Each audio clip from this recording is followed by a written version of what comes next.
Welcome to this explainer. We're jumping right into an absolutely fascinating engineering mystery today, one that, I gotta admit, caught me completely off guard. I want you to picture something for a second. Imagine the ultimate dream of the open road. You got the sun setting over the horizon, the windows are rolled down, and you are cruising along completely emission-free in a state-of-the-art electric campervan. Sounds perfect, right? I mean, it's the future of travel. But behind the scenes, this beautiful dream of sustainable road trips is violently colliding with a harsh, unyielding physical reality. We're talking about an epic battle between the massive weight of modern EV batteries and those cozy, fully equipped camper interiors we've all come to know and love. And that brings us to the central question that's literally been keeping engineers at Volkswagen awake at night. How do you successfully electrify an iconic campervan without accidentally breaking the law? You know, creating a zero-emission camper isn't just about ripping out a gas engine and swapping in a battery pack. It's an intense battle of weight versus range. It's physics versus regulatory red tape. The whole challenge revolves around navigating incredibly strict legal weight limits that dictate who can actually drive the vehicle on public roads. It's a high-stakes puzzle for sure. If the engineers get this wrong, the entire consumer market for family campervans could quite literally disappear overnight. Section 1. The Electric Camper Dilemma. To understand why this is such a massive hurdle, we have to look at the core conflict here. To get any meaningful travel range out of a heavy electric van, you absolutely need high-capacity lithium-ion batteries. And, well, as we all know, those battery packs are incredibly heavy. But a camper van also fundamentally requires beds, a functional kitchen, water tanks, storage, the whole shebang. So the massive weight of the battery is essentially eating up the allowance normally reserved for the actual camper amenities. And this all hits a brick wall at the most important number in the RV industry right now, 3,500 kilograms. Throughout Europe, most everyday drivers operate under a Class B or Patent B driver's license. This license strictly caps the total legal weight of a vehicle, passengers, gear, cargo, everything, at exactly 3,500 kilograms. If a campervan exceeds this threshold, regular drivers would suddenly need specialized commercial trucking licenses just to take a weekend family vacation. So that 3,500 number acts as a massive make-or-break ceiling for the entire project. Section 2. The 3.5-ton wheat crisis. When you take a traditional electric van chassis, which already tips the scales heavily because of those massive battery packs, and then you start bolting in traditional permanent camper interiors, well, the vehicle is pushed dangerously close to that legal threshold before anyone even steps inside. The contrast in engineering needs is staggering. Think about the traditional setup, something like the flagship California Ocean T6.1. It relies heavily on fixed, high-mass timber and metal cabinetry. It's basically a rolling hotel room, heavy and completely permanent. But since the powertrain mass of the upcoming ID California Cruise is totally non-negotiable, those old rules just have to be thrown out the window. The interior must be ultra-lightweight and modular. There's just this desperate need to ditch the heavy wooden apartments of the past for something completely revolutionary. The gravity of this situation really sets in when you look at the remaining payload. If an electric camper loaded with traditional wooden gear hits a base weight of 3,000 kilograms, which, by the way, happens incredibly fast just by combining the battery and the bare chassis, it leaves engineers with a critical payload deficit. They only have 500 kilograms left over for everything else. Imagine being an engineer trying to build a rolling home, and you only have 500 kilograms left for the people, the food, the water, and the gear. It's an incredibly claustrophobic design limit.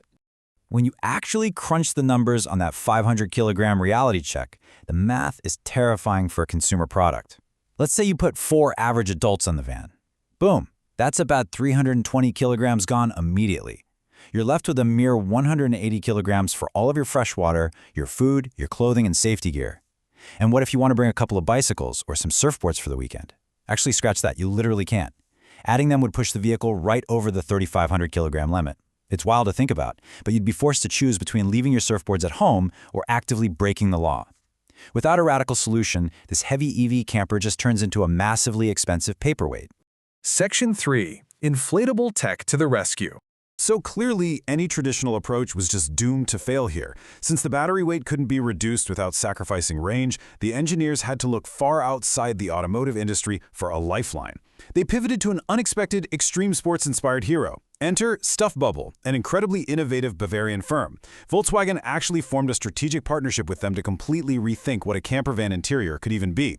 Instead of using rigid wood and metal frames, they decided to bring high-pressure structural principles from kite-surfing, paragliding, and high-end pneumatic tents directly into the van. They're replacing permanent installations with high-tensile, air-filled structural fabrics. I mean, when I first read about this, I was floored. Kite-surfing technology in a Volkswagen van? It sounds crazy, but it makes perfect sense. And the specs of what they've achieved are just mind-blowing. An entire, functional, inflatable kitchen module, complete with an integrated closed water circuit, weighing less than 10 kilograms. When I first saw that data, I honestly had to double-check it. That is completely absurd and brilliantly effective when you compare it to a standard 100-kilogram wooden cabinet. And the beds follow the exact same extreme weight loss program. You have a generous double bed that weighs just 12 kilograms and a single configuration coming in at an astonishing 6 kilograms. By using high-pressure air, it provides rock-solid pneumatic rigidity when inflated and then packs down to virtually nothing when you're done. Stefan Mecke, the CEO of Volkswagen Commercial Vehicles, perfectly hit the nail on the head regarding the philosophy behind this massive shift. The goal isn't just to save a few kilos to appease regulators, it's to entirely liberate the campervan experience. They're moving completely away from building fixed, mobile apartments that force you to lug around hundreds of pounds of permanent deadweight all year long. Instead, they're creating highly flexible, modular living spaces. Just imagine how freeing it is to not carry around a heavy wooden apartment everywhere you drive every single day. Section 4. The Dual-Purpose Daily Driver.